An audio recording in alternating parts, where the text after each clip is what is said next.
et ils vont embarquer sur le conseil d'administration international de Blackstone et on va retrouver sur ce conseil-là d'ailleurs M. Lord Kenneth Baker, très proche des services secrets british, le MI6. On va retrouver Sir Ronald Greaser, qui lui est boss de General Electric au Royaume-Uni. On va recruter également, on retrouve sur le conseil d'administration international de Blackstone, M. Maurice Lévy, de Publicis, FSB Communication en France, et également M. Yvan Pictet, de la banque Pictet et compagnie en Suisse. Et quand je ferai ma conférence le 25 février prochain, à l'UQAM, concernant Bernard Madoff, je vous ferai des petites révélations concernant le propriétaire du bâtiment numéro 7 du World Trade Center qui s'est effondré en fin de journée le 11 septembre 2001. Et je vous ferai des révélations aussi sur la banque Pictet en Suisse. C'est passionnant. C'est tissé serré le pouvoir. C'est tissé serré. Donc, en 2008, les actifs totaux de Blackstone s'élevaient à 78 milliards de dollars. Chers auditeurs, vous avez qu'à aller sur le site, aller à des endroits qui vraiment sont quand même pertinents. Allez sur le site de la Security and Exchange Commission à Wall Street, à New York. Vous allez sur le site www.sec.gov. Vous allez là et vous allez rentrer dans le secteur archives. Et là, vous faites une recherche par nom, vous n'avez qu'à écrire Blackstone. Et vous allez tomber sur un document officiel qu'Oliver peut confirmer, Security and Exchange Commission. C'est le formulaire S1 de Blackstone Group LP avec leur adresse sur Park Avenue à New York. Et combien de pages y a-t-il? 361 pages.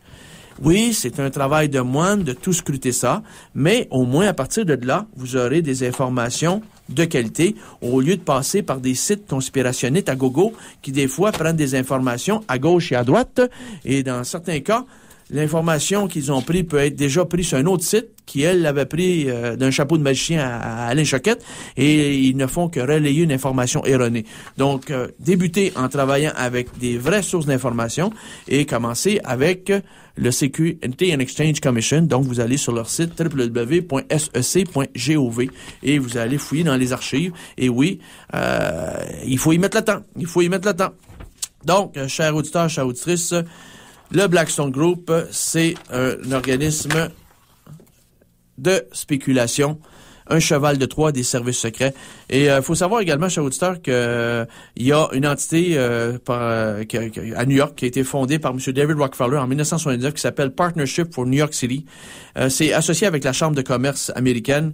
Et vous allez sur leur site web www.NYCP, New York City, New York City, c'est ça, New York City Partnership. Alors, c'est ça, Partnership for New York City, mais l'acronyme, c'est www.NYCP, donc New York City Partnership, donc nycp.org.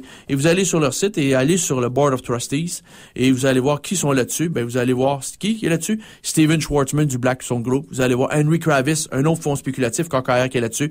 Vous allez voir le bandit par excellence, M. John Tain, le boss de Merrill Lynch qui a voulu rénover son bureau pour 1,2 million de dollars et qui se sont octroyés tous des parachutes dorés en décembre avant qu'ils soient rachetés par Bank of America. 4 milliards de dollars qui se sont octroyés alors que la banque venait de recevoir 30 milliards de dollars de l'État fédéral à Washington. Il faut le faire. Vous avez John Mack de Morgan Stanley. Vous avez aussi Timothy Geithner, le boss de la Federal Reserve Bank de New York, qui vient d'être nommé par Barack Obama pour être son boss au Trésor, conseiller au Trésor. Très dangereux, toute cette promiscuité, tout ce grenouillage-là. Tu as également David Rockefeller qui siège là-dessus. T'as M. Lloyd Blankfein de Goldman Sachs qui est là-dessus. T'as M. Vikram Pandit de Citigroup qui loge là-dessus. T'as Rupert Murdoch de News Corporation qui loge là-dessus. T'as Robert Wolf de l'Union des banques suisses qui est là-dessus. Et t'as Robert Kelly de la Bank of New York Mellon. Donc, le fameux Partnership for New York City, qui est fondé en 1979 par David Rockefeller, c'est la chasse gardée de nos petits amis du capitalisme triomphant à la sauce David Rockefeller. Alors, on est bien content de ces gens-là. Ils ont leur antenne, faut le savoir. Ils ont leur antenne ici au Québec via le Conseil des relations étrangères, le CFR Montreal. Alors, le CFR Montreal a un site web.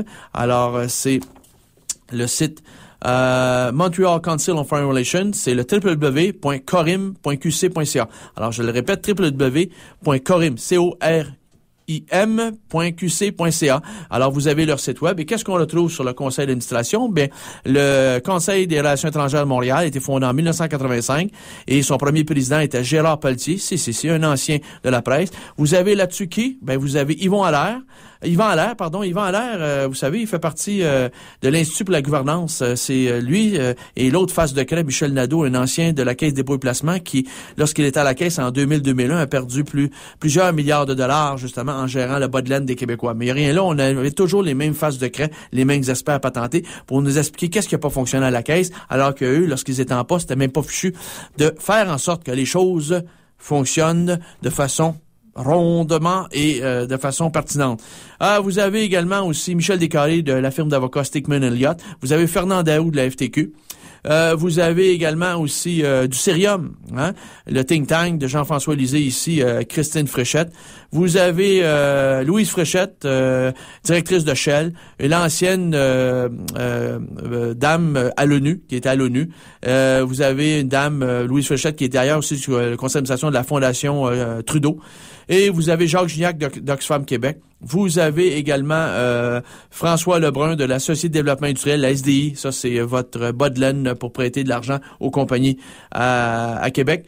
Vous avez également David McCausland de Alcan, conseil d'administration également de Cascade et de Cogeco. Vous avez Tony Rosato de SNC-Lavalin. Vous avez Jean-Louis Roy. Ça, c'est un ancien du Devoir, mais il est présentement à la tête de Droit et démocratie. Et vous avez également aussi Madame Nancy Rosenfeld, qui était avec l'équipe de Pierre Bourque. Elle fait partie du comité Canada-Israël. Elle est directrice de la fondation Samuel et Sadie Bronfman Foundation et également aussi de la Stephen Bronfman Foundation et également de la Andrea et Charles Bronfman Foundation. Ouais, une belle petite pointure. Et naturellement, vous avez toute une flopée de partenaires, Rio Tinto Alcan, Desjardins Air Canada, Bell, vous avez Hydro-Québec, vous avez KPMG, Ogilvy Renault, SNC-Lavalin, Bombardier, Cirque du Soleil, vous avez les HEC, Merck Frost, McGill, Stackman Elliott, Sun Media, UQAM, Université de Montréal, Alcoa, la Caisse des dépôts et placement et partenaires, Cogeco, Desso, Gaz Métro, IM Gold, National, Bureau de firme de relations publiques, Pratt & Whitney, j'en passe et des meilleurs. Et ils sont logés où? Au 1550 Metcalfe, la suite 1424. Ça, c'est les antennes de nos petits amis du Partnership for New York City, le Conseil des relations étrangères. Et vous allez également aussi un autre site intéressant, le Rockefeller Brothers Fund. Le Rockefeller Brothers Fund. Et vous allez sur leur site internet, www.rbf.org. Et quand vous allez tomber sur Board of Trustees, vous irez voir un des noms qui apparaît, c'est M. Frank J. Wisner de Second. Eh bien, qu'est-ce qu'on dit? Alors, M. Frank J. Wisner is Chairman, External Affairs of American International Group, AIG. Exactement ce que je vous avais mentionné. Et le bonhomme est un haut gradé des services secrets de la CIA. Et sa photo est sur le site. Sa photo est là. Alors, les antennes de la CIA, ils sont partout. Pourquoi? Parce que les gens de la CIA sont pas là pour protéger la société civile. Ils sont là pour protéger la tirelire des boss. Capiche? Alors, ils sont partout dans des endroits clés et stratégiques. Excellent. Bon. Alors, chers auditeurs, on va poursuivre parce que là, quand on va aller sur le site de la Security and Exchange Commission, chers auditeurs, vous allez avoir des informations très intéressante sur le réseau du Blackstone. D'ailleurs, caméra numéro 6, le Blackstone Group, voici ce qu'on peut trouver. Toutes les ramifications, c'est un réseau. C'est comme une... Oliver, tu peux le voir, c'est comme une pyramide, structure pyramidale. Exact. Et on voit ici toute la structure et les entités. Et partout où il y a des astérix, chers auditeurs, ça, vous pouvez trouver ça sur le site de la Securities and Exchange Commission. Partout où il y a des astérix, c'est là où ils sont, dans les paradis fiscaux. OK. Correct? Voilà. Alors, c'est juste pour vous dire que cette information-là, elle existe, chers auditeurs, et vous pouvez la trouver. Il s'agit de savoir où chercher.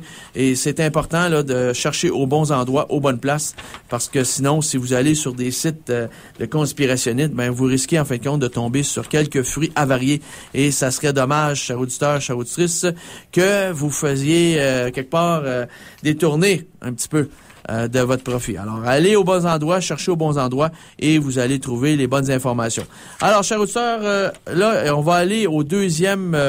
en passant, chers auditeurs, la Chine, hein, j'aimerais le mentionner, la Chine, le Blackstone débarque en Chine. Depuis 2007, Blackstone est présent en Chine. Ben oui, mais c'est normal, c'est parce que la Chine a tellement de bons du trésor. La Chine a tellement d'argent qui appartient aux Américains que il fallait trouver une façon d'aller rapatrier ces capitaux-là. Donc, on a pris le cheval de Troie Blackstone et là, il y a des maillages qui se font entre le système bancaire chinois et Blackstone. Bon, on va au deuxième, puis on pourra aller bientôt à la pause sur la pause musicale, le Kohlberg Kravis Roberts Company. C'est une firme de capital investissement qui a été fondée en 1976 à New York par